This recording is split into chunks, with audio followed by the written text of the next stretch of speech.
You are about to receive messages that may be harmful to your mental state. Your sense of reality will be questioned. Your view on things will be altered. You are now part of the meta. The meta controls everything. The meta determines what will and will not happen. You are watching the Meta Show.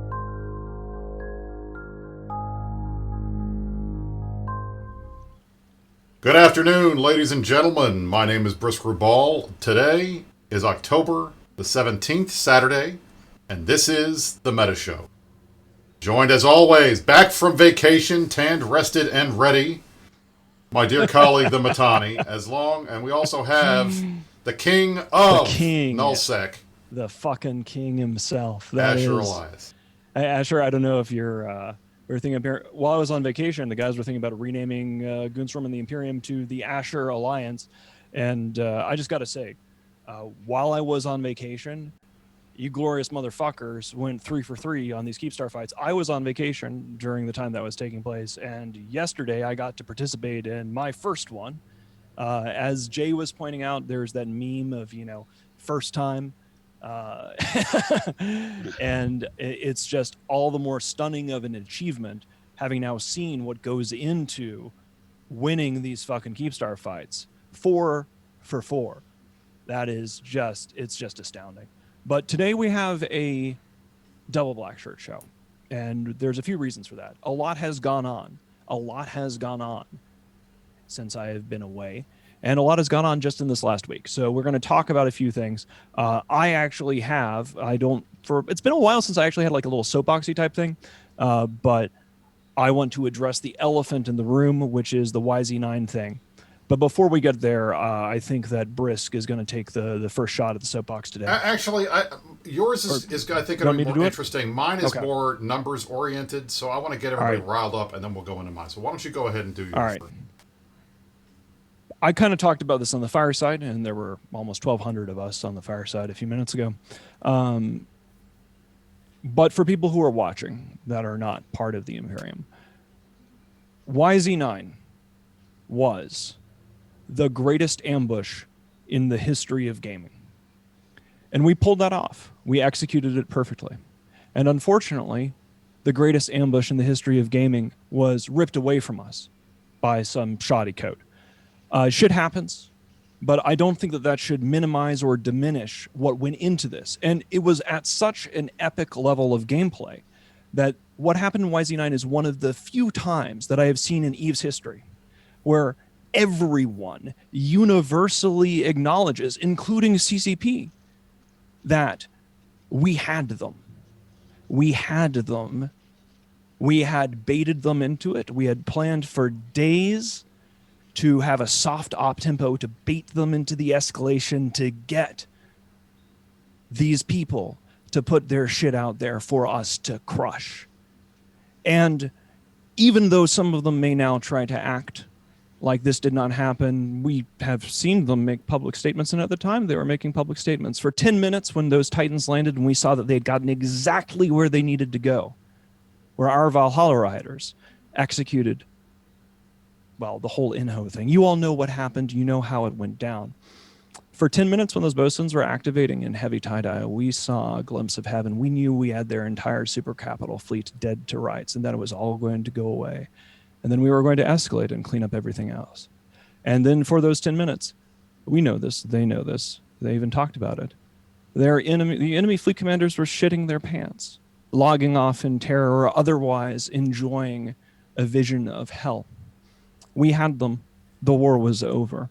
It was snatched from us by that shitty code. But that should not diminish the accomplishment of the heroes, the people who did so much work to pull that off.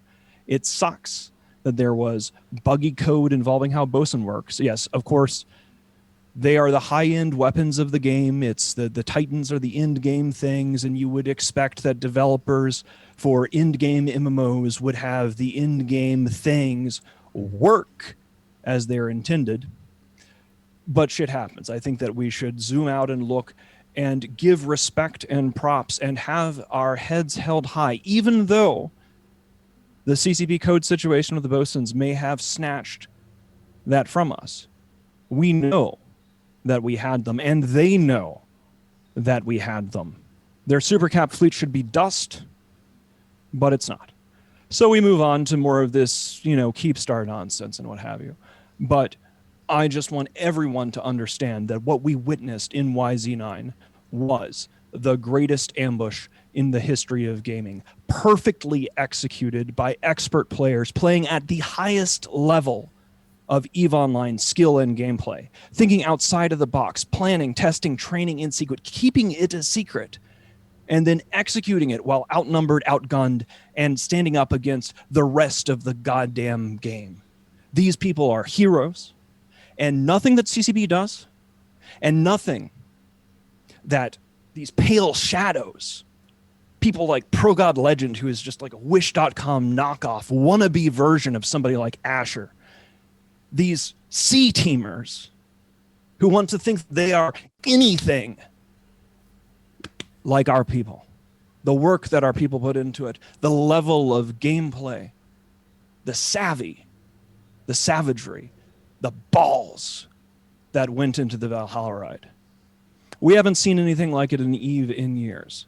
And at the end of the day, we know that we were victorious in YZ9. And we will hold our heads high because we know we have outplayed, we have outfought, and we will continue to do so. Because again, what's ProGod Legend? These fucking people, they knew what they truly deserved when they were sitting there in that 10 minutes, that vision of hell where they're shitting their pants because they knew that they had been had and that it was over. They lucked out, they dodged a bullet. But we're back to the grind. There'll be another time. We'll get them. So that's what I wanted to say to everyone. It's not just that YZ9 was a Titan trap that didn't quite work. We declassified it so we could post the receipts so everyone could see the work that went into that our team, the blood, the sweat, the tears, the balls that went into that. There is no argument about the mastery that was displayed in YZ9. And we're never going to let these motherfuckers live it down. So that's what I wanted to say. That is that. Again, I don't want people to waste time being mad at CCP. I saw a lot of people be like, grr, CCP, grr, the netcode, all this other sort of stuff. Yes, it's annoying. Yes, it's a problem. Yes, it sucks. It is a rare thing that CCP actually kind of, at least CCP Convict said something in a channel that sounded like they were owning up to it. I think it would be really nice to see CCP acknowledge what happened in a more formal way. I'd like to see them fix the goddamn code because Titans are designed to work in heavy tie-dye. The main use of Titans is in these big fuckfest fights. Everybody knows that. So we would like to have some sort of reassurance that if we are going to engage in the high-speed, low-drag, balls to the wall, big dick baller kind of plays that only the Imperium and our allies are willing to do compared to these pappy people, right? If you want to see more awesome fucking gameplay from our people who are the ones doing these things, we want to see that the code is actually going to work. Because one of the challenges that I have with this is that I would love to do more high-speed, low-drag plays, like the kind of things that people would say that we are suicidal to even try doing. The kind of Titan traps and supercap battles that people dream about but assume that we would never do, that anyone would never do because it's just so risky if it goes wrong. And I would like to see more of these Valhalla rides, but the challenge is we as a player base, and this now at this point it's a bigger issue than just the Imperium and us fighting Pappy, right? Like in general, the chilling effect of YZ9 is to see why would we invest in doing more of these kind of Titan trap plays or other high-level, high-risk plays that are so amazing if you can pull them off, the very highest skill shots, as it were. We need to know that the game is going to work, and we need reassurance that the game is going to work. Because if you asked me today if I could take the same shot as we did, after seeing that, you know, the Doomsdays don't work, but maybe they do, and whatever, we would be idiots to give it another go. And unfortunately, it also seems like, you know, everybody else who's going to look at what happened in YZ9 from now and in the future from other alliance leaders, other alliance leadership's perspectives, they are going to go, yikes, maybe we shouldn't do that. Maybe we shouldn't take the shot. Traps like what happened in YZ9 are what makes EVE Online EVE Online. They're the kind of stories you tell when you're drinking with your buddies, when you can do that when we're not in a pandemic. They are what makes EVE different. They are what makes EVE special, and we need to be able to know, we as a player base need to be able to know that EVE is still the kind of game where you can go up against the entire galaxy, and if you are clever enough, and if you are smart enough, and if you work together hard enough, you can outwit, outthink, and outplay and execute traps like this. This was supposed to be Can I in space. And for 10 minutes it was. And then the game broke. And that is my soapbox. That was a pretty good soapbox. I can tell you had a lot of pent up energy in there. You had to get that off your chest. Black shirt, baby. Black shirt meta shows. So, all right, so guys, at least in terms of the YZ fight, one of the reasons we have Asher here is because if you didn't read the Reddit post, or if you can't read, or if it was too long and you didn't want to read it, I want to have him walk us through that in a little while, because that was, as Mitten said, one of the most impressive things that I have seen in this game in my 16-year career. Putting it all together, making it work, having it work exactly the way, having the bad guys do exactly what you want them to do, which is rare. One of those very rare situations where Billy doesn't know how to think outside the box. He's a plotter and a planner. He's not exactly. That they did exactly what we wanted them to do, exactly what we thought they were going to do. All of the intel, all the gathering, all of the watching that we had been doing finally paid off, and it was executed flawlessly. Shit happens. You know, we've talked to CCP. I know the CSM has talked to CCP. Everybody has been paying attention to this. We all want bugs fixed. We all want the servers to work the way that they're supposed to.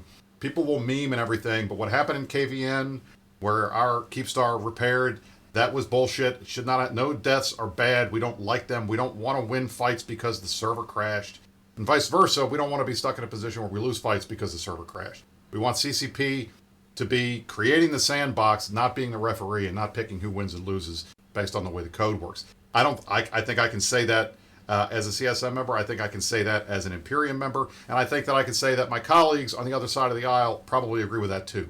They want to walk away from this fight saying, we won, and it was we that did it. It wasn't because something screwed up.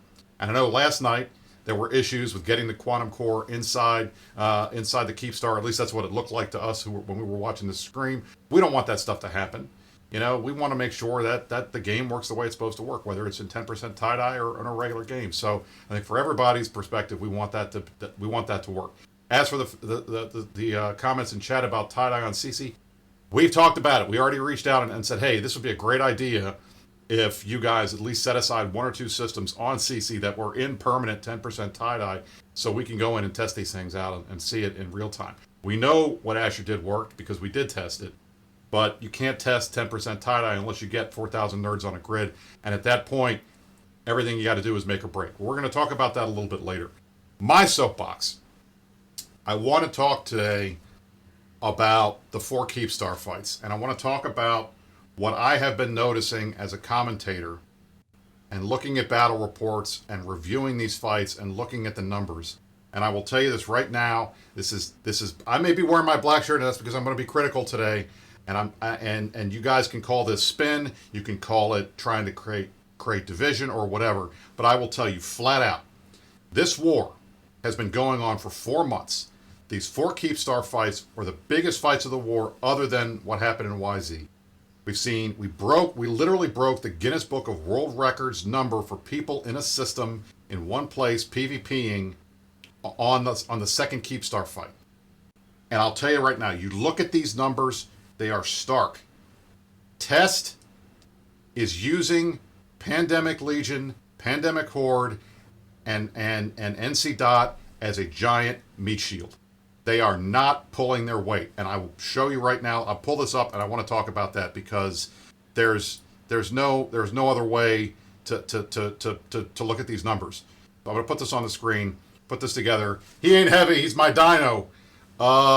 Actually, he's heavy as fuck because look at these numbers. All right, Horde has around 22,000 members on Dotland. These are Dotland paper numbers. Okay, so keep in mind. Not all of these characters are attached to a player. Many of them are going to be alts. But regardless, these are the numbers that these groups have. And typically, most of these groups, I know at least I can speak for Init, we go through and we purge inactives over periods of time because we do not want random inactive players sitting here because they end up being spies. So you look at the dot line numbers. Horde, 22,000. Test, almost 16,000. Brave, almost 12,000.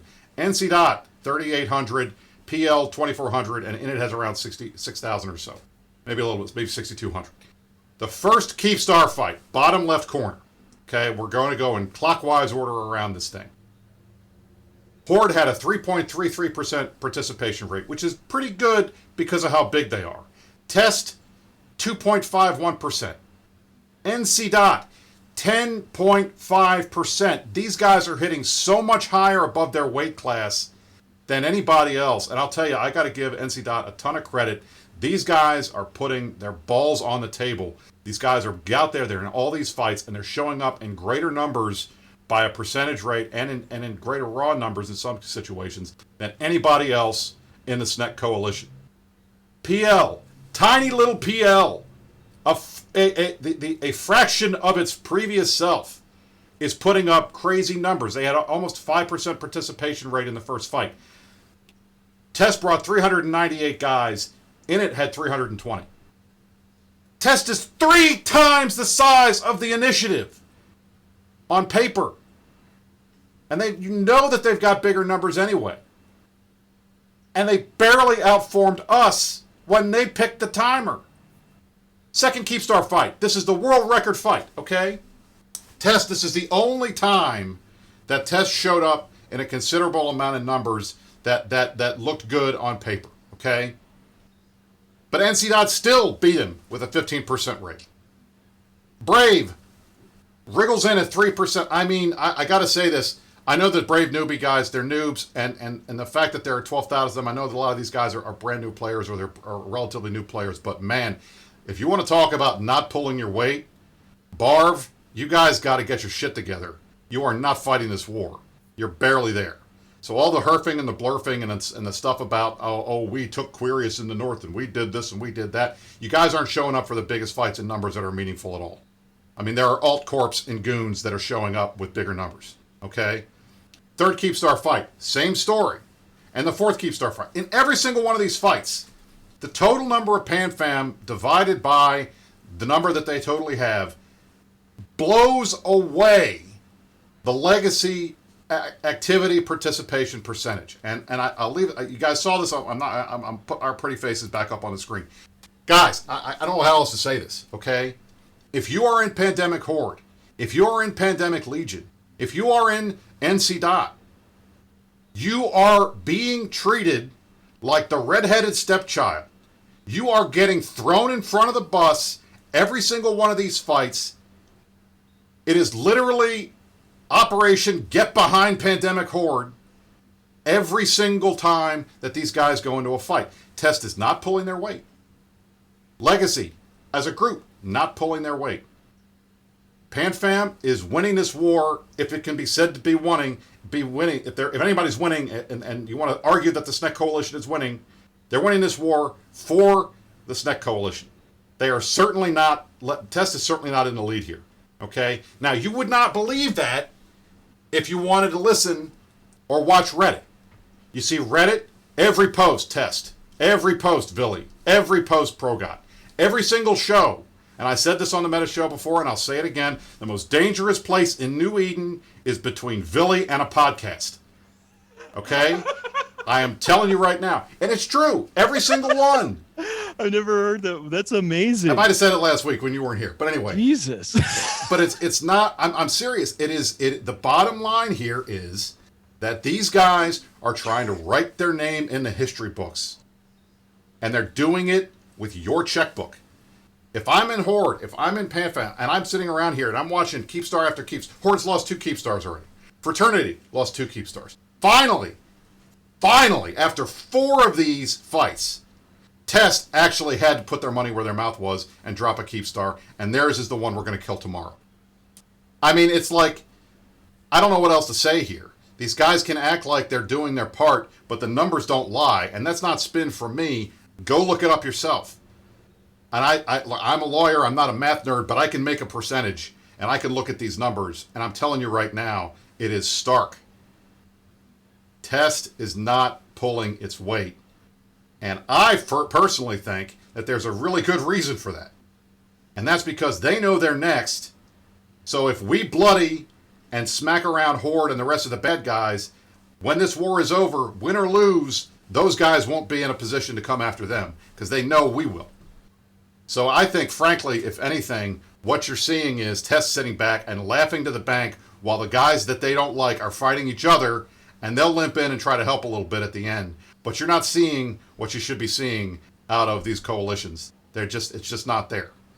So frankly, I'll tell you, if I was Vince or I was Gobbins, I'd be sitting around, I'm headliner. I'm going to sit around here and think, all right, why the hell are we taking all of these fights when the guys that ostensibly started this war and are claiming all the credit for the victories and for all the winning, why are we doing this for them? What do we get out of this?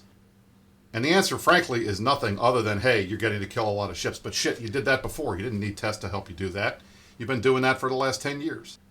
Anyway, that's my soapbox. If I were in one of these groups, I would be livid at how little my ostensible allies are doing. Other than, maybe that was why they blew up why the NC Dot decided to get back last night and blow up that Eagle fleet on the other side.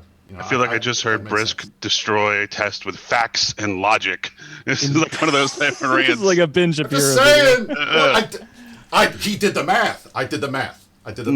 All right, I got a couple things on this.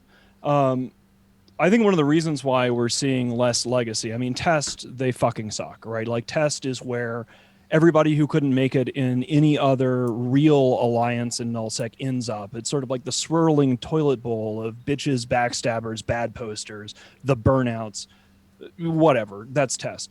What I think is interesting is that, and the leadership of Pappy is fully committed to this, especially those fleet commanders that couldn't make it in the Imperium and have a grudge for us. Those guys are not going to stop trying to kill us because their egos are invested because they couldn't hack it over here. I'm talking about the Red Lines, the Blazing Bunnies, the Alpha Star pilots. He's not on the table anymore. But that ilk of people that tried to be in the Imperium and hit that ceiling and then thought that they could go try to be big dick ballers somewhere else and then blob up with a bunch of other fucking cowards. But what I want to tell you is this. We fight like lions. We are the ones making the big dick baller plays. We are the ones making the headlines and doing the interesting things that our enemies don't have the courage, the balls to do. And what I saw that was very interesting over the last 2 weeks, and now some of it is leaked out in the public, so I mentioned it on the fireside earlier, and I can mention it here. You're seeing corporations begin to leave some of these legacy alliances, like Evictus, and the reason why they're doing it is explicitly because they don't want to be affiliated with Vili and Pro God Legend and their coward style of pathetic lies, like just the conservative pass play. Like explicitly, you had corporations leaving Evictus, telling everyone openly the reason why they're leaving is that they are essentially ashamed to be affiliated with Vili, Pro God Legend, and the pass style because the entire galaxy is watching this conflict. And they see how we are fighting. They see we fight like lions. They see that we fight in ways that would break other alliances like their own. And they don't want to be affiliated with the coward side, with the lamer side, with the Gobbin side, with the Vili side, with the Pro-God side, with the excuses side, with the little balls and the little dicks. They don't want that. And so we are starting to see, we're never going to see the leadership of our enemies leaving from this because they're pot committed. They have said they're going to exterminate Goonswarm from the game, which incidentally, I just gave the largest fireside I've ever given. We had almost 1,200 people turn up in Mumble just about an hour ago to talk and figure out what was going on and see that our numbers keep going up. Their numbers keep going down because nobody wants to be on the side of the cowards. If they win, which they're not going to, but if they did somehow magically win, we all know it's only because the server hiccuped and they got a pass in YZ9. And because they brought the entire galaxy against us. There is no glory, there's no honor, not like I'm an e-honor guy or anything like that, but pubbies like that stuff. And the people that are into honor, herf, blurf stuff, they know that they are on the wrong side because we are the ones making the plays. We are the ones in the arena trying and striving and failing against impossible odds. We are the heroes of this story, and we know it. That's why there are more of us every day fighting, and that's why there are less of our enemy. Because who would want to be on their side? I mean, really, it's just pathetic. So, I mean, I think that as time goes on, we keep fighting, and, you know, we'll see. I mean, I think that's another reason why you're seeing Legacy not carrying their weight, because a lot of their member corps are going, they don't want to be stained with an affiliation with Mr. Past Pro God Legend and these excuse makers to do small dick, small ball plays all day. I think half of it is, frankly, these guys think that we are a bunch of crabs, that because Goons we were so good at what we have done over the last 3 years in terms of turning Delve from a backwater into the economic powerhouse that it became, that all of a sudden all we care about is crabbing. And yes, there are certain folks that joined because they wanted to be able to crab in a safe space. Those guys left the minute the war started. So the folks that are left are the ones that want to fight. We're here. And I feel like we've all shedded all of our dead weight. These guys haven't come close to start doing that yet. And that's why their numbers and participation rates are so bad compared to ours. I didn't even put Goon's participation rates on that chart because it makes the other guys look so bad. I felt bad about it. I mean, I really did. So I think at this point, let's go ahead. I want to go into NullSec Power Hour. I want to talk to Asher. I want to hear from him exactly what happened in YZ9 because I think this story is pretty good and you guys need to hear it. So here we go.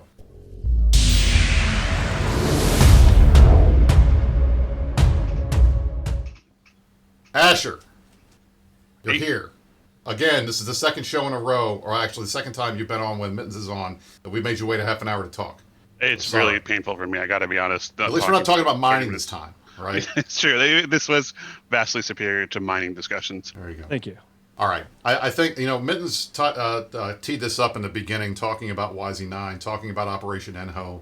I think all of us, those of us who were watching at home, I was commentating. I was in the fight, but I was watching live what was going on. And I think we were all stunned by what we saw. I mean, the minute you start seeing these Titans warping, I didn't even know Titans were in the system. And all of a sudden, we start seeing them warping around. It was pretty crazy. Can you walk us through the practice, what happened, how you guys planned this out, what the idea was, and then the execution, and talk about the result? I want to hear the whole story. Yeah. So, we've been looking at this for at least over a month. I don't remember exactly, where it was discussed, and everyone's always discussed, wouldn't it be cool to boast in a super fleet or boast in a Titan fleet? You can't really boast in a Titan fleet because of the size of the Titans and the HP, but a super fleet's doable, at least before they changed the models. And then you had to go back, we had to go back and look at, bosuns and heavy tie-dye. There's not a ton of data, but it was done in 9TAC4, and it one of those missed, and the other hit to some degree, but that was an old server ago as well. So I wasn't sure how much you could take from that particular fight. And then in X47, there were I think there were 8 bosuns, and 6 of them hit, as far as we could tell, fully, and 2 of them missed. So looking at X47, you go, well, but because 2 of them were just badly aimed, people said, and then another one was warped out of, people said bosuns don't work in tie-dye. But if I remember correctly, wasn't F7C, did they use tie-dye bosuns there too, if I recall correctly? I don't remember about F7C. All right. So that might have been an ended thing. I'll talk to Shines and the guys about it. Yeah. I'm pretty sure we tried that too. So you had a scenario where at least, in heavy tie-dye, we'd seen the majority of bosuns go off. But if you read what I wrote, we weren't like, oh, this is guaranteed to work. That was a huge concern. Will this work under the server load? So we were planning it for a long time.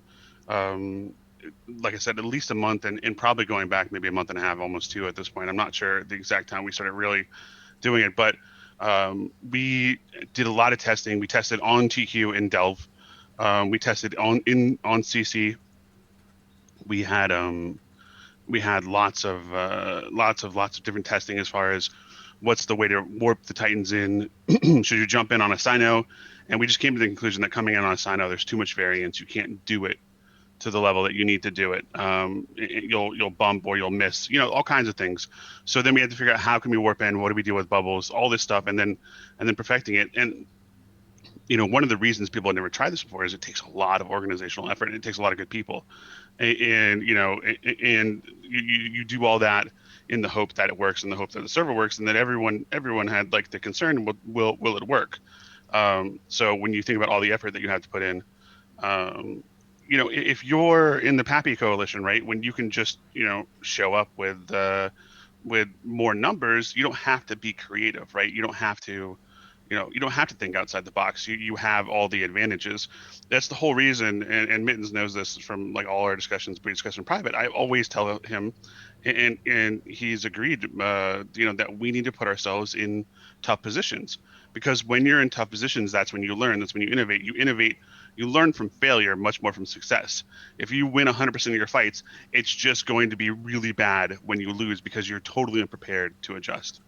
And you have in Pappy, mostly these people are people who are used to winning via large numbers. Like you look at Test, they don't ever fight outnumbered, right? Like Villy is one thing you say about Villy, he's really good about building alliances and then only taking fights with with the numbers advantage or some other advantage that he is, capital advantage or something like that.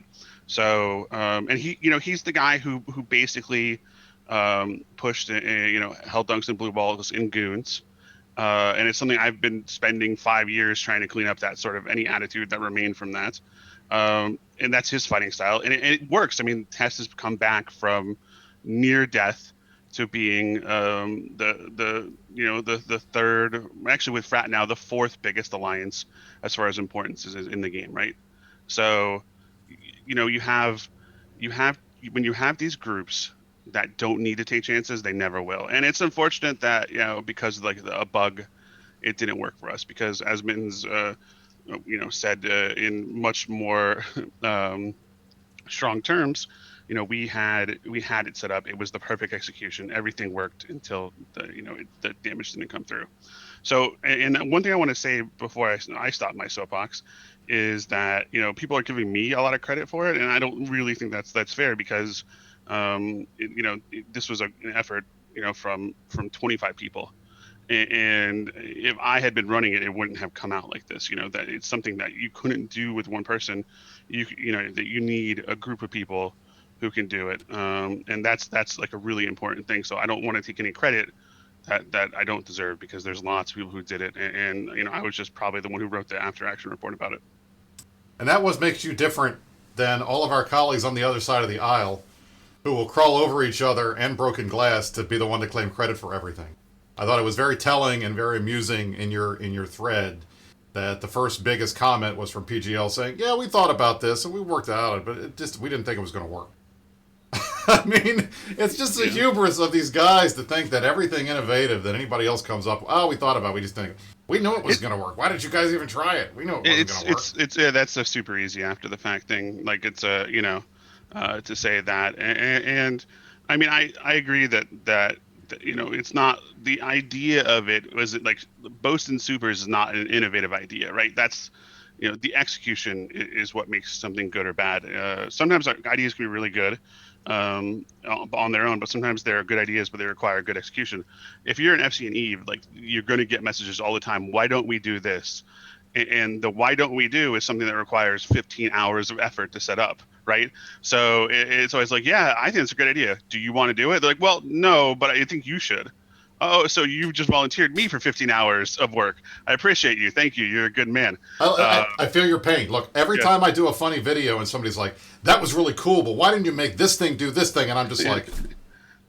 Yeah, those Fountain Frank videos take hours. Like I know how much effort goes into them, and like someone's like, you could have better special effects. Okay. The audio was really shit on that. I've got something for this, and it's something that I sent in a broadcast last night after our latest 4 out of 4 glorious victory against their Keepstars in 319, which is it's the Teddy Roosevelt man in the arena quote right now. Some of you may already know the Man in the Arena quote, and it's like a paragraph long, and I'm not going to mangle it. My boy But Teddy. functionally speaking, the glory and the honor goes to the man in the arena who is covered in the mud and the gore and the failure and the sweat and the tears and the striving towards greatness. And you fail, you falter, and it's easy.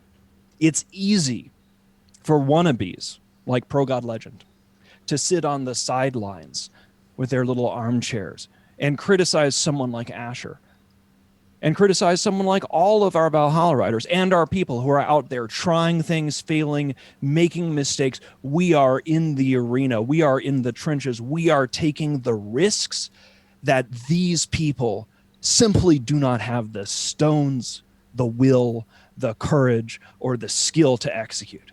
And the best thing about YZ9 is that they fucking know it.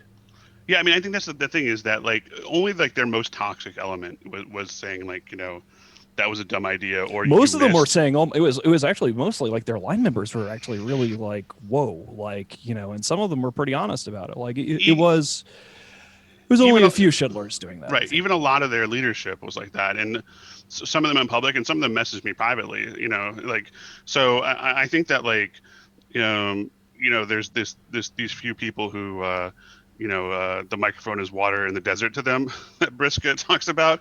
And outside of that, most of them were actually pretty, you know, especially for Eve on an Eve scale, pretty nice about it. So I think that you have, you know, just a small toxic group sort of giving voice to, you know, small toxic ideas. And that's the standard thing. I mean, look, no matter how much somebody likes something, no matter how well we do, no matter how much planning and talk, and no matter, you can have the funniest joke, funniest skit imaginable. There's going to be somebody over there saying, "That wasn't that good." You know, it's akin to the neckbeard guy, the neckbeard meme of, "Oh, that girl isn't cute. She's got really pointy knees." Yeah, that kind of thing. I mean, that's what you see. Elbows too pointy would not fuck. Exactly. Right? It's like this is the standard thing that we see from these guys. But I mean, frankly, if you look at it, and I was trying to be objective. I mean, if you go back and watch the stream, you know, Mifune and Sven, when we were doing our live stream of the fight, were all like, "Oh my God, I can't believe this happened. This is crazy. That hopefully he's going to die." And I didn't say a word. And the reason I didn't say a word is not because I didn't agree with them. It's because I could not believe the big ball play that you guys actually had this prepped and ready to go. And I mean, for those of you who didn't see this, essentially what these guys had to figure out and do was they had to have not just the Titans, they had to have interceptors ready to get pings right where the Sino was. They needed 17 Titans at the same time in heavy tie-dye to warp properly, align properly, be ready to go. They were on grid. And I saw this because I was like, where are these Titans warping in from? Why are they there? Before this first PanFam SNEC Coalition Super had even landed on grid, these guys were in place. And I'm sitting there like, what the hell is that? And then you start seeing super after super after super start waking in. And I just looked there and I mean, thank God I wasn't on camera because my jaw dropped. And I just said, I cannot fucking believe that they did this. If this happens, it's going to be the most epic thing we ever saw. So I want to say, I mean, to be honest, that kind of planning ahead of time, knowing what you got to do, coordinating almost 20 people, in addition to running all the rest of the fleets and doing all this other kind of stuff. Asher, give yourself a little bit of credit, man. This was pretty crazy. And frankly, I think, at least when it comes to the Imperium, one of the reasons why I'm a proud Imperium member is I see the amount of effort, the time, the energy that the leadership puts in. And now I'm just a line member, so I'm seeing this from the cheap seats. But I do get a glimpse of what's going on just because by virtue of doing the show and seeing what you guys are working on the side. The command and control, the discipline, the willingness to work together, to share the load, to share the credit, that's one of the things that I think makes the Imperium as strong as it is. And we can blurf about whatever we want about Varrock walls or mining, or we've got a ton of Titans or that kind of stuff. I think what we really have, and what I think, if anything, the bad guys are most jealous of us for, is we have the kind of elan, the kind of esprit de corps that you only see in groups that feel like it's them against the world. And that's because really that's what we're seeing right now. Tribe is I love, love tribe is life. One feels I like love that's this what stuff. they're actually attacking, right? That's the actual goal of the attack. But in a lot of ways, it reinforces like like uh, it reinforces that. Like, and that was like one thing is like, well, this can all be over if you guys just kick out the Matani. Like, no, It's that's not such a about me. but even if that's their goal, right? It's such a stupid thing. Like just like I find that whole thing like very offensive. Like that you can come in and get regime change because you don't like someone, and then like say we did that, right? Say we kicked out the Matani, we put Now let's Brisk in listen to charge. Gobbins and get rid of me. That's a Well, good right, idea. that's the point. Like if we kicked out Matani and put Brisk in charge, then like 1 year later when Brisk says something mean that they don't like, They're going to come after me. Right. they're going to do the same thing. Like there is no way that this is where the Snake Coalition name is great. Like there's no way that anyone would ever be on board with that because it's just self-defeating. And the idea that like if you attack us we're going to fall apart, it's like they don't understand very basic human psychology. That was what I didn't understand at all. I think yeah. I want to back just off a real little quick, bit. I was just going to say is that, that's the thing. Mittens, one of the things that I love about you, and I know we're in like a big bro hug fest right here on the show because we're talking about we love Asher, we love Mittens. One of the things I love about you is that you are the lightning rod for the rest of the Imperium. You can go out there. You don't. All you have to do. You come on this show. You take the heat. Everybody throws everything they can at you, and you just stand there and take it, and let everybody else go off and do what they got to do. Because they're fucking nothing. They're fucking nothing. I mean, the idea that Gobbins, fucking like it's they can try to give it, but they can't take it. They want to talk shit about me. They want to talk shit about my people. They want to talk shit about all of our friends. They say, we're bad people. But when somebody says anything mean about them, they go crying because they're a bunch of pathetic fucking crybabies. And I am happy to be that lightning rod because somebody's got to do it. And you know what? After we won last night, I went upstairs because I've got my battle station down here in a classic, like, super nerd thing in a split level house. I got my whole command center down here. I went upstairs. I can't talk about what I did actually because Twitch regulations, but I relaxed. I had some fun and, did the kind of things that I know these guys can't do when they're talking about simping and all these other sorts of pathetic, loser, lamer, shameful, coward things. Somebody's got to do it. Somebody's got to be able to stand up in the face of these people and say, no, we are not going to listen to a Gobbins. We are not going to listen to a Villy, to a pro-God legend. They aren't part of us, and they think that they have the right to control or get us to do what we want to do, the way we play our game. These people think that they are better than us.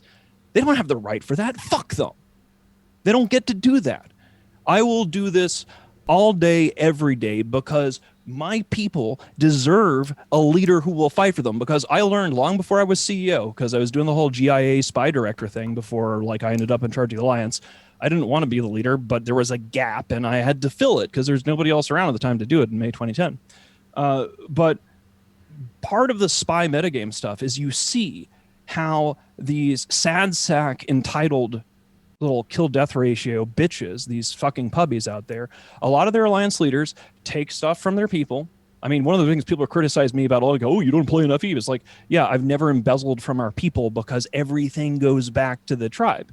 Maybe I'm a little bit of a people pleaser. Maybe I'm making too many sacrifices personally in order to try to do this whole internet space tribe thing for our dudes, but it's fulfilling and I enjoy doing it. And, I think that that's one of the things here is that we fight for each other and somebody has got to do that. So the idea of some fucking loser like Villy or Gobbins coming at me and trying to get it, whatever, man. I don't even care about the leadership. I mean, I'll be honest. Like one of the things that frustrates me about the other side is, Elf boy. And at least I will give Villy fucking credit. Elf boy. He wants to be on all these shows, but I mean, these guys don't have their own talk show. They don't have their own voice. So when you get a chance to interact with them, it's on their terms. I mean, this is the thing. We, every single week, with the exception of 1 or 2 weeks when folks are on vacation, Saturday afternoon, 4 o'clock Eastern Freedom Time, 2000 Eve, 2100 when it's winter time, you come here, you're going to see the Mittani on the screen talking to you on the Meta Show. We have done this. This is our 43rd show since we rebooted the show. I think we missed like 3 or 4 weeks total so far this year. We're here. We're ready to take questions. We listen. We let you guys throw mud at us, and we're here to talk about it. The other leadership, and that's one of my biggest gripes, I don't think I've ever heard Vince Draken's voice.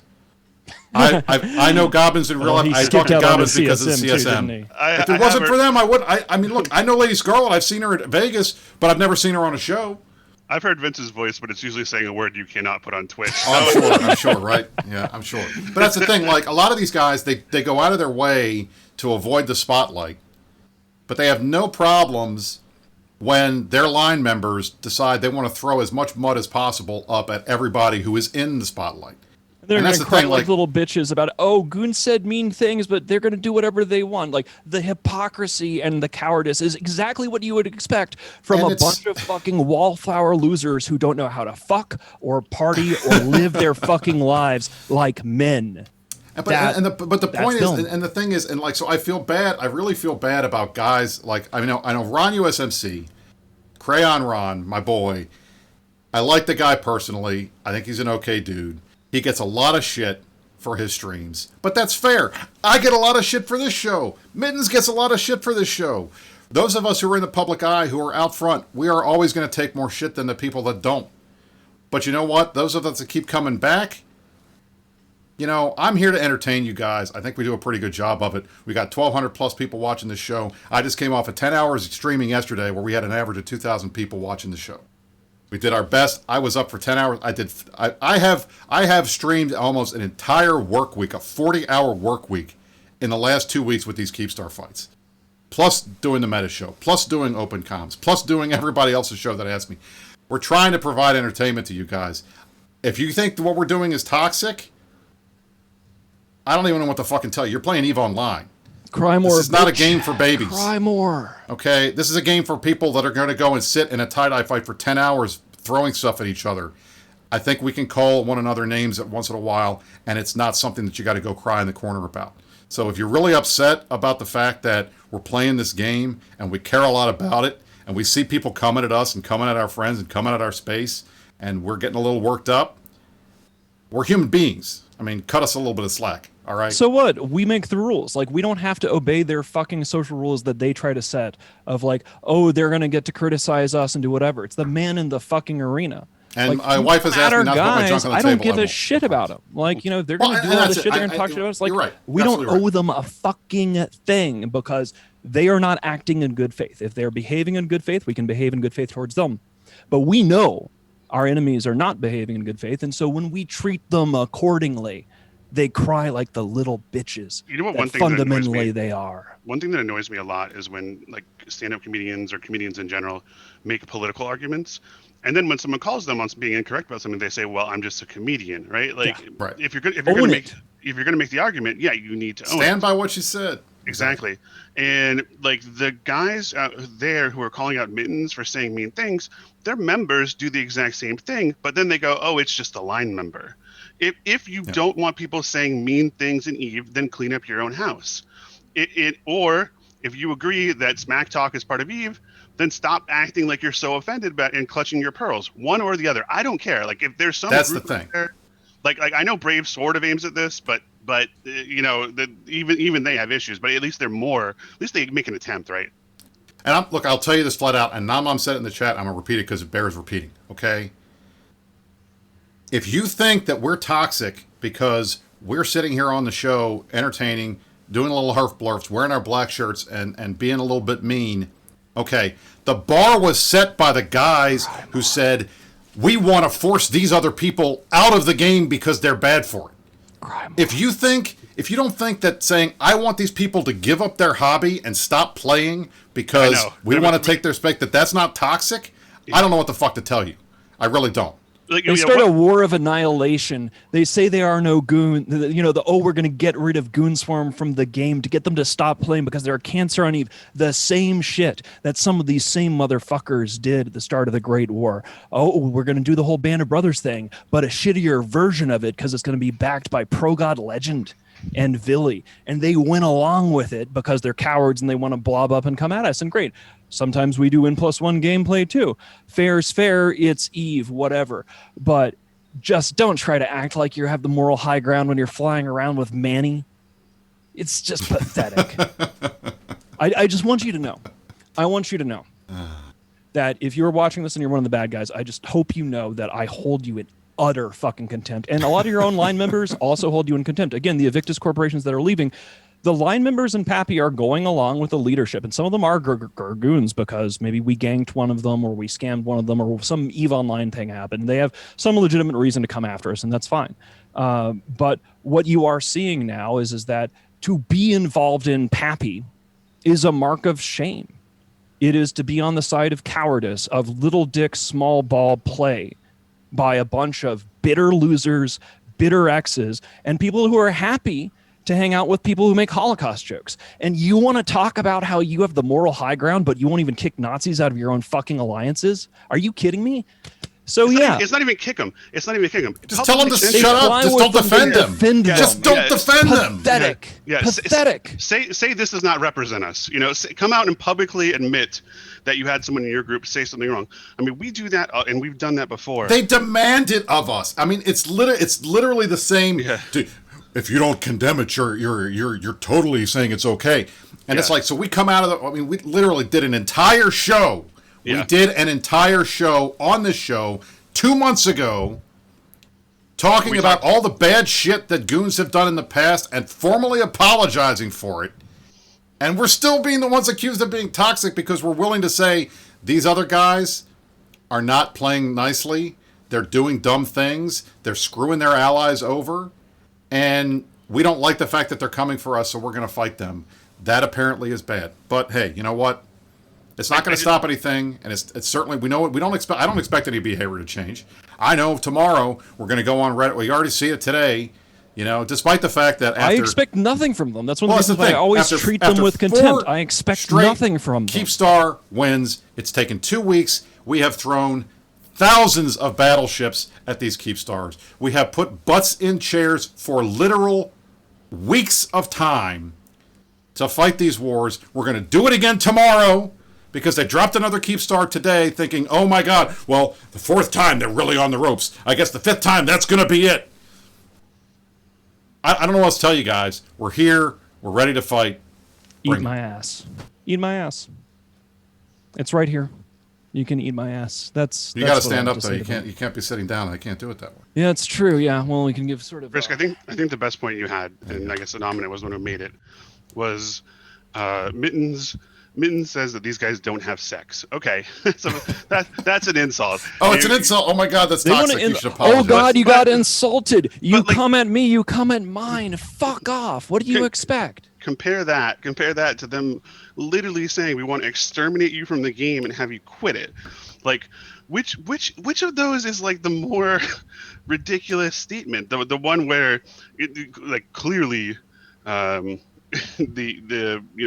sorry, Mittens, but the playground insult, or they are. We're not going to argue. Yeah, it is playground insults. I mean, Smack Talk is Look, Smack I made a video of a bee that looks right? like a dog pissing on Keepstars. Trust me, we are okay with playground insults. Last time I thought I checked, screaming insults at each other was kind of like the whole Eve thing, right? Yeah. Or gaming, period. Yeah. Anyway. Yeah. Or the we want you to get you to stop doing your hobby. Like, don't be. And stop being friends with your friends. Don't play this game with your friends. You're not playing allowed it to the go wrong get way. beers with your friends. You need to play Eve the way that we, the pubby hordes, want you to play. That we get to decide in our council of hypocrisy and cowardice. Yeah. Like listening to imagine a space UN with Gobbins and Villy and Vince and fucking Pro God Legend, and the idea that these people should be the arbiters of how EVE Online is played. Our giant group will decide. People are elf bitches. Like, are you kidding me? I could not imagine that because I don't have any idea what half of those fucking people look like. I've never seen them. So hey, You know, Our giant They don't group turn will up. They decide don't when party. you've, They don't like, go to Vegas. They don't when roll you- hard. when you've broken up into small enough groups and when you have leaders that we're happy with, then our giant group will stop attacking you. And then we'll just be a giant group together and you can't threaten us. Let's keep the TTC bunny rolling, boys. Eve fixed. Fantastic. You guys did a great job. What the fucking Christ. Wow. Well, sorry, after smacking my ass, I got kind of distracted there because I was kind of hoping that, maybe goblins could come, help me out a little bit. But needs must. So we're going to go a little long today because of all the ranting and things like that. But a whole bunch of other things have actually been happening in Eve, right? Like, I guess I've got a few more rants in me. There's a synergy. We're in sync here. We're all synced up. The brisk black shirt, my black shirt, the vibes are ever more powerful. Do we want to talk about like the trig shit or any of that stuff? Do we want to? Well, I mean, look, I'll tell you, dunking on fucking idiots. We can talk about some of that stuff. I mean, so obviously, we saw on Tuesday a huge update came in the game. The two biggest things, obviously, the mining resources redistribution that went through, and I think that everybody's starting to try to figure that out now. I've said. One of my poor buddies in Karma Fleet was out trying to mine this morning, and I was trying to explain to him, no, there's no trid in the Arcanor anymore, buddy. I'm sorry. I know it sucks. You're going to have to go to HiSec for that stuff. Yeah, watch out for code. And just the nature of that, I think, is going to make a lot of significant changes. On the trig side, what we saw was essentially what I think Ashtarothi and some of the other guys that are like crazy lore guys figured out was that this was going to create a new region of space. And it created a new region of space. Inside that space, it's trig space. You have to have good trig standings to be able to use any of the stuff that's in the systems. So everybody's out there trying to crab as much as they possibly can to get their trig stuff up if they want to go jump into that space and take advantage of it. I will say this. If I were a test leader, I would be so freaking happy that this patch went through on Tuesday, because with Nyarja removed from like HiSec space, it's not a system that you can get to anymore. All the guys that were up there gate camping instead of fighting the fucking war, you can actually use them now. So there you go. You won't have your Nyarja guys up there. I mean, literally for about a week and a half of this, or maybe 2 weeks of this war, Test's biggest system killed, even after one of the Keepstar fights, was Nyarja. They had guys literally sitting there all day long, killing puppies coming through Nyarja. Now they can't do that anymore, so maybe those guys will come fight the war, so maybe Test numbers will bump up. I mean, that's like their equivalent of the Horn of Gundor. As far as the trick stuff, I do like that quasi wormhole region. Like, it's a region, but you can only get to it via wormholes. That's like, I think that's actually pretty cool. I'm not paying too much attention to it because it's kind of like in the middle of this. It's got to wait. I mean, that's the hard part. We're kind of busy. Yeah, we're a little busy, and we're not going to get in there yet. I will say there was an exploit that came out, and apparently there was a way that if you were in the drone regions. If you were going in there and you were just smacking structures, you were getting. Like, is this the thing that Elfboy was pushing? I think so, but I think in the end it ended up getting knocked out pretty quick, and people being told it was an exploit.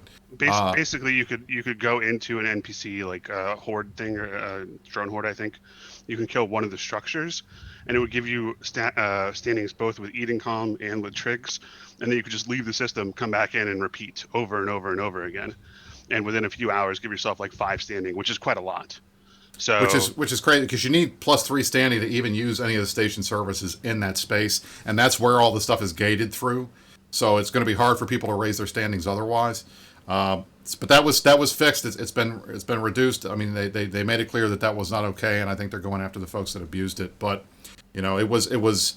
I suppose if you were interested in that space. And you happen to be in one of the groups that lives up that way, you probably were really happy. You had a shot to get in there and get first dibs on that space. But fortunately, the CCP guys fixed it and took care of that issue. Look, as far as I'm concerned, I'm happy that the Trig Invasion storyline is over, because I felt at least for a while there were so many unknowns that were being thrown at us. And I know that a lot of people in EVE, a lot of players really enjoy that content. They like the PvE. They like going out there and putting their wits to trying to figure out what's going on, looking at the lore, coming up with crazy conspiracy theories. There's a lot of people that do that they enjoy that, and I'm glad that they had that opportunity. For those of us who don't enjoy that, who want to fight wars in nullsec, not having to worry about having the rug pulled out from under us by something crazy like, oh, all these drifters are killing our structures. that's good. So I'm glad that that's finally done. We can go back to doing what we've been trying to do, which is break the server every day and have world record fights and keep people entertained for hours and hours and hours at a time. Although it would be nice, guy. I will say this. Test, if you could give us like an extra day, like maybe not every Sunday, so that I can like hang out with my wife and let my son do his Among Us stream, that'd be great. Thanks. Just ask it, please. Think of my marriage before you drop another one of these fucking Keepstars, okay? Thank you.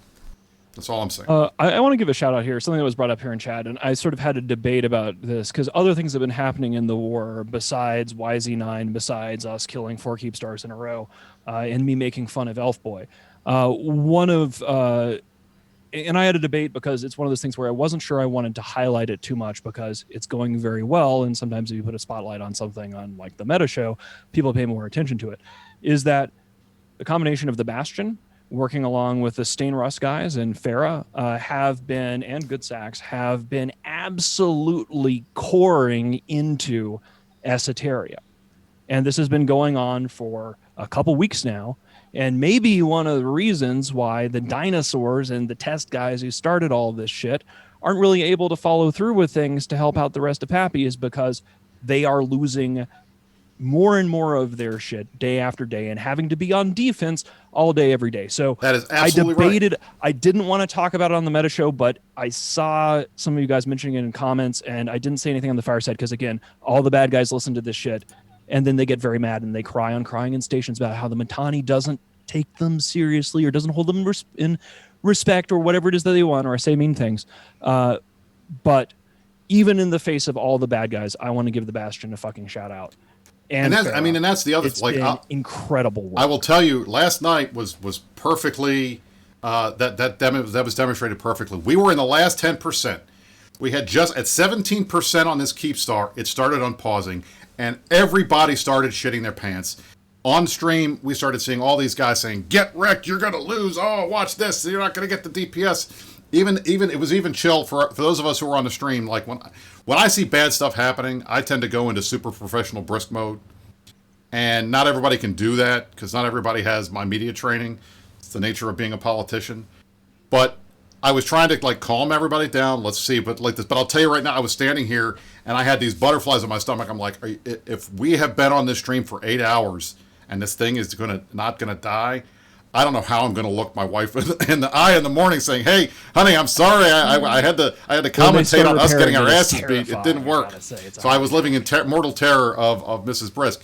But it ended up happening, and it was fine. But I'll tell you, at around 7 or 8%, I started getting intel from our people, and I got this text, like Farm Stink, one of the FCs on test side, like pinging out madly for everybody to jump clone back to Esoteria because they had to go deal with the fact that Bastion dropped a Fortizar in one of their systems, and there were other guys who were out there in Tosising and stuff. And it's like, this Keepstar is not dead. You almost won like 15, 20, 30 minutes ago and had us all do a mad scramble. Yet at the same time, while your allies, your vaunted allies and Horde and the rest of these guys are out here busting their asses, losing ships, you're telling your guys to get out of there and go back and defend your home space. I mean, how parochial, how absolutely fucking selfish do you have to be to do that stuff? I mean, frankly, I just laughed my ass off when I saw that because I was like, you got to be kidding me. I mean, it's just unbelievable that they would even think to do that in the middle of these one of the big fights. It's like the guy that lost the Vendetta, the brave guy that loses the Crab Vendetta in the middle of the fight. Oh, that's right. How the hell do you do that? First of all, what the fuck are you crabbing in a goddamn super carrier faction super carry in the first place? That thing is going to have every single hunter in the game looking for it. But then, one, it's shit fit, and two, you're doing it in the middle of a strat op where like 4,000 people are in an entire different area of space fighting with each other. What the hell is wrong with you? I don't get it. But hey, you know what? More power to the guys that caught the guy and killed him. That's one less credit card warrior that had no business being in that ship to begin with. But that's the kind of stuff that I see that cheeses me off. And I got to say, you know what? I see the pen. I give Horde and those guys a ton of credit. And I know we want to throw shade at Goblins and the rest of those guys. But you know what? They're fighting. The rest of these guys, they talk big, but they're not bringing their best to the table here. And if I were, like I said, and I know you guys can say, oh, that's the worst attempt at division. I'm not trying to divide. I'm just being honest. If I were one of those guys, and I have friends in those groups, I feel bad for them because they're taking the brunt of this while these other guys are sitting back smoking a cigar and laughing and not having to do any work. And that's why corps are leaving Evictus, and presumably we can look around and see more of that to come. Or maybe it's just particularly poorly managed. But actually, no, that's not true. Remember, we know from the CEOs that were saying explicitly when they left Evictus and announced it that they didn't want to be affiliated with a bunch of pass-obsessed cowards, and that's why they left. And, good on them. I wouldn't want to be associated with Pappy in any capacity at all either. All right, let's see. I think... Oh, wow, it's 4:17. We got started a little bit late because I was having, rebooting my computer issues because I'm technically inept. I want to make sure, is there anything else we need to go over, we want to cover? We talked about the Triglavian thing. We talked about YZ9. Shout out also to all the Trig people and everyone in the Imperium who participated in the Niarja and Skarkon Trig ops, because in the middle of all this war stuff, like we mentioned earlier, it's kind of hard to focus on the Triglavian thing, but we have, and everyone in the Imperium can take pride on this, and everybody in Pappy can be ashamed because they picked the wrong side in the uncool pro-status quo space cops side, right? You sided with Edencom? Are you fucking kidding me? Anyway, Amar and Jita are now presumably permanently severed with a very, very long run, unless CCB adds some sort of shortcut or something like that. But the very face of the game has been changed in the middle of this war because of the Imperium siding with and doing the necessary killing work, working with the Triglavian Initiative, or whatever their group was, to take out Niarja. And that has made a very big impact on the game. And that is yet another thing during this war that our people can take pride in doing, because we are shaking up the status quo. We are changing the game, which, oh, wait, if I remember correctly, the reason why the enemies are attacking us and why we're bad for the game is that they say that we're blobbers who are in favor of the status quo. Oh, I guess it would matter if they actually cared about being consistent. They weren't a bunch of hypocritical cowards, but we've pretty well established who these people are. The ones that don't want to be in Pappy are leaving. The ones that are happy dealing with the stuff and being who they are is still there. So, we'll so just to at the end of the show, I don't want to. I mean, we're almost wrapping up. We gave you a little bit more time than we were expecting. But you know what? As a Black Shirt show, we started bloviating a little bit. So there you go. What I wanted to do at the end is I just want to throw a shout out. And Mittens did this on the fireside, but I'll say it again. To all of our industry guys, to all of our logistics guys, to our jump freighter guys, to our guys building Ravens, to our guys that are putting ships together, to our, at least in the initiative, the guys like Arnold Hida and Red Rose, and the folks that are paying out the SRP on the Goon side, guys like Amir and and those folks that are out there busting their asses, putting out, making sure that guys are getting reimbursed for the ships that they've lost, making sure they got more ships to lose the next fight, doing all of that grunge work. You guys do not get enough credit. Thank you for everything that you do. We know what you're doing. The line members like me, we know what you're doing. We know that without you guys, we could not take any of these fights. And while, yes, Asher is our king, he's the one out there, we're talking about his crazy planning. You know, there were 16, 17 other guys in Titans who went on that grid and said, you know what? I know I'm going to lose this ship, but if I do what we're trying to do, it's going to be so fucking epic, it's worth it. I want to say thank you to those guys. You all deserve everything, all the thanks that we can give you. I wish I could put your names and throw them up on every show every time so everybody knows who you are. Because frankly, you know, you guys don't get enough credit for what you do. You make it possible for us to do the stuff that we do here. So thank you all. I just one quick thing. We had a question on the agenda. We never got to it. And to me, this is the most important question. If you guys could have a best friend and it was a chimp, a gorilla, or an orangutan, which would you choose? Harambe. That's what I want. No, not fair. So a gorilla. Well, I would chimp, gorilla, or an orangutan. I don't really know too much about primates. I know that chimps shit all over everything. An orangutan would probably be more interesting, but I think gorillas, I don't know. That's a tough one. I was studying early hominin history not too long ago, but I got nothing. It's hard to pick. Not a chimp. It would either be the gorilla or the orangutan. So I want Harambe. Who do you want, Asher? I would definitely pick a an I'm more of a orangutan. bonobo guy personally. Well, yeah, no, I could totally. I mean, I can totally see. I can totally see that. Um, so you would like have like a Homo erectus type guy is what you're saying. That's what your name would be. Your name is the Batani because you were looking at like ancient sort of Ancient Middle Eastern. Middle Yeah, East Assyria, pre-Assyrian Korean Assyrians. kingdoms, yeah. yes. So his name would be like So Homo erectus or like what a Denisovian. Like that would what his name would be if he'd been looking at that when he made his Eve character. So I there you think go. we left out on that. I'm much happier reading about ancient pre-Assyrian peoples than any of that stuff because that would be really weird having to say that over and over again. Can you imagine them being mad at like all our bad guys being mad at the Australopithecus said this about us? Exactly. There you go. Cro-Magnon on the Meta Show said this again. You know. All right, everybody. I want to thank you all for joining us. This has been the Meta Show for October 17th. This was a black shirt show. We came off of 4 Keepstar fights. We got another one set up for tomorrow. I assume, I'm not 100% sure how the coverage is going to work, but I would not at all be surprised to find all of us here again tomorrow. If you want to join INN's coverage of these fights, we will probably be streaming at some point before 1800 when this Keepstar comes out. So keep an eye on the dial. We'll let you know whether or not we're going to do that and who's going to be on soon. But Asher, as always, thank you. Pleasure having you with us. We should probably put you just in the show catalog here because you've been on the show enough for the last couple of weeks. You feel like a co-host, and that's it. So, any last words, Mittens? No, I'm good. Keep on keeping on for all of us and to everybody else who's not with us. I guess it sucks to be you. We see a lot of requests for us to play the Asher trailer, which was incidentally even better. So I don't know, Brisk, if you've got it ready or set give up. me a second, and you know what I wanted to do on the way out. If we could raid Pando's stream. I don't know if any of our guys are on watching. We can totally do that. Like if Pando's stream is on currently, we could do the Asher trailer. Let me show the Asher. I'll pull the Asher trailer up here real quick, and then we'll show.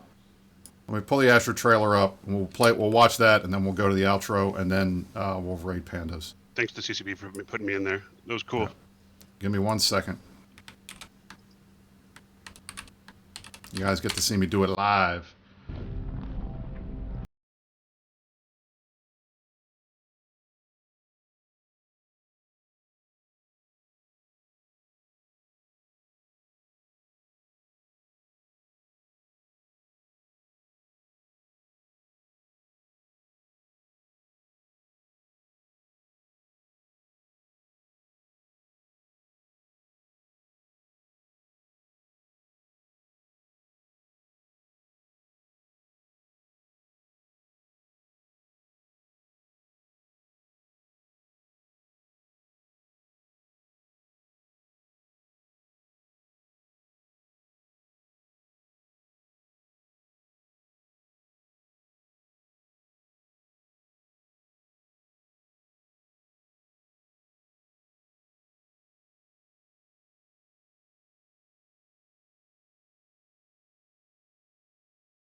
We did kill some faxes.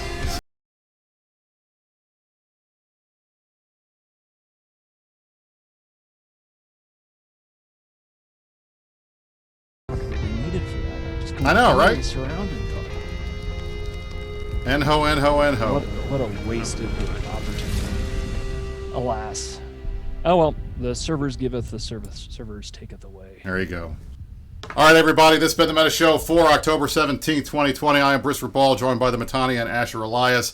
Pinecones Delenda Est. You stay classy, New Eden, and tune in. We're going to jump over and dump you into Pando's chat. So thanks for coming, everybody.